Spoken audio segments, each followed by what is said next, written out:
Hello दोस्तों। आज मैं तुम्हें वो कहानी सुनाने जा रहा हूँ जो मेरे कॉलेज के सीनियर ने मुझे सुनाई थी। सुनाने के बाद उसने मुझसे वादा लिया था कि मैं इसे किसी को आगे नहीं बताऊंगा, पर अब मैं बता रहा हूँ क्योंकि वो सीनियर भाई आज इस दुनिया में नहीं है। कहानी का नाम है शीशे के पीछे वाली दुनिया। लाइट बंद कर लो, शुरू करते हैं।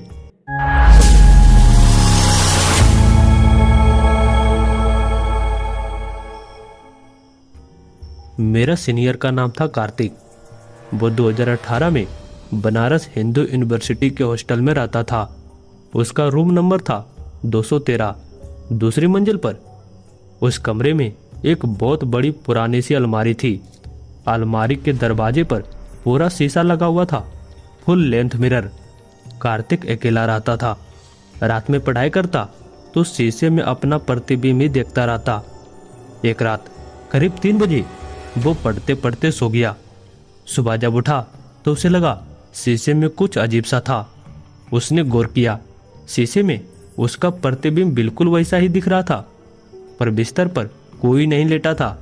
यानी शीशे में उसका प्रतिबिंब ही गायब था। पहले तो उसने सोचा नींद की वजह से है, पर वो नहाया, कपड़े बदले, फिर देखा अब उसका प्रतिबिंब वापस आ गया। उसने हंसकर टाल दिया, पर अगली रात फिर वही हुआ। 3 बजे के बाद जब भी वो शीशे के सामने से गुजरता, उसका रिफ्लेक्शन थोड़ा देर से चलता।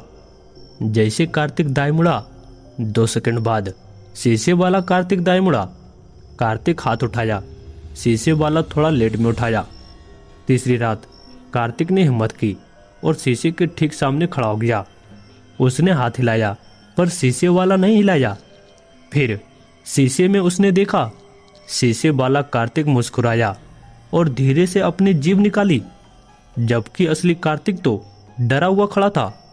कार्तिक चीखा और भागकर लाइट जला दी। शीशे में फिर सब नॉर्मल हो गया। अब हर रात 3 बजे के बाद शीशे में एक अलग दुनिया शुरू हो जाती थी। वहाँ भी रूम नंबर 213 था, पर वहाँ का कार्तिक, जिसे हम दूसरा कार्तिक कहते हैं, वो बिल्कुल जिंदा था। वो खाता, पीता, पढ़ता, हंसता, पर कभी कभी शीशे को छूता और असली कार्तिक को देखकर मुस्कुराता था। एक रात दूसरा कार्तिक ने शीशे पर कुछ लिखा उल्टे अक्षरों में, मुझे बाहर आने दे, मैं तंग आ गया हूँ। कार्तिक ने हॉस्टल के इंचार्ज को बताया। इंचार्ज ने कहा, पुराना शीशा है, हटा देंगे। अगले दिन मजदूर आए, अलमारी तोड़ी, शीशा निकाला गया।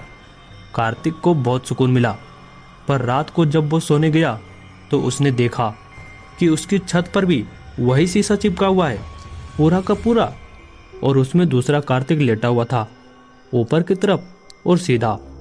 असली कार्तिक को देख रहा था। दूसरे कार्तिक ने धीरे से हाथ उठाया और छत को खटखटाया। कार्तिक चीखता हुआ हॉस्टल से भागा। रात को अपने दोस्त के रूम में सोया।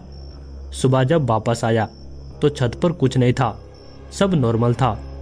पर अब हर रात जहां भी वो सोता, कोई ना कोई चीज शीशे जैसी बन जाती। कभी खिड़की, कभी पानी का बोतल, तो कभी फोन की स्क्रीन, और उसमें दूसरा कार्तिक दिखता और पास आता जाता। आखिरी बार कार्तिक ने मुझे फोन किया था। उसकी आवाज कांप रही थी। उसने कहा, भाई आज मैंने देखा शीशे में, मैं नहीं हूँ, वो दूसरा कार्तिक यहाँ है, मेरे बिस्तर पर, और मैं शीशे के अंदर खड़ा हूँ और बाहर नहीं निकल पा रहा। अगर कोई मेरे रूम 213 में जाए और शीशे में देखे तो मैं उसे दिखूंगा, हाथ हिलाता हुआ, मदद मांगता हुआ। पर वो गलती मत करना, क्योंकि अब असली में यहाँ फंस गया हूँ और वो बाहर जी रहा है मेरी जिंदगी। उसके बाद कार्तिक का फोन बंद हो गया। हॉस्टल वालों ने बताया कि रूम 213 में अब भी कोई लड़का रहता है, नाम भी कार्तिक है। पर जब मैं मिलने गया तो वो बिल्कुल वैसा ही दिखता था, पर उसकी हंसी थोड़ी अलग थी। दोस्तों, अगर तुम कभी किसी पुराने कमरे में बड़े शीशे के सामने खड़े हो और तुम्हारा रिफ्लेक्शन 2 सेकंड लेट चले या मुस्कुराए जबकि तुम नहीं मुस्कुरा रहे, तो तुरंत वहां से भाग जाना, क्योंकि वो दूसरी दुनिया का दरवाजा है और वो लोग वो बस अपनी जगह किसी जिंदा इंसान से बदला चाहते हैं। कहानी खत्म हुई। अब अपना फोन का कैमरा ऑन करके खुद को एक बार देख लो। अगर तुम मुस्कुरा नहीं रहे और स्क्रीन में तुम मुस्कुरा रहे हो तो ये आखिरी बार है जब तुम असली हो। शुभ रात्रि या शायद अलविदा।